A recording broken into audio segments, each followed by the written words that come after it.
وزیراعظم شہباز شریف کی زیر صدارت بڑھتی آبادی کے مسائل پر اہم اجلاس، وزیراعظم کی مؤثر اور مربوط قومی حکمت عملی تشکیل دینے کی ہدایت۔ آبادی سے متعلق پالیسی سازی کے لیے نیشنل پاپولیشن کونسل قائم کرنے پر فیصلہ کیا گیا ہے۔ مزید تفصیلات حاصل کریں گے فات چودھری سے۔ فات بتائیے گا۔ دیکھیے، وزیراعظم شہباز شریف کی زیر صدارت بڑھتی ہوئی آبادی کے مسائل پر اہم اجلاس ہوا۔ وزیراعظم نے بڑھتی آبادی کے لیے مؤثر اور مربوط قومی حکمت عملی تشکیل دینے کی ہدایت کی ہے، اور اس اجلاس میں قومی سطح پر آبادی سے متعلق پالیسی سازی کے لیے نیشنل پاپولیشن کونسل قائم کرنے کا فیصلہ کیا گیا ہے، جس کی سربراہی وزیراعظم شہباز شریف خود کریں گے۔ پاپولیشن کونسل میں چاروں صوبوں کے وزرائے اعلیٰ، وزیراعظم آزاد کشمیر اور وزیر اعلیٰ گلگت بلتستان بھی شامل ہوں گے۔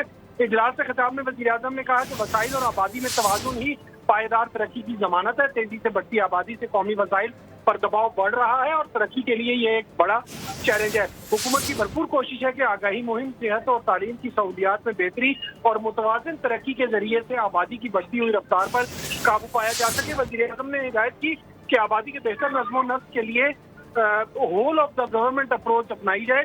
وزیراعظم نے عوامی آگاہی مہم میں علماء کرام اور کمیونٹی رہنماؤں کی شمولیت یقینی بنانے کی بھی ہدایت کی۔ بہت شکریہ اپڈیٹ کرنے کے لیے۔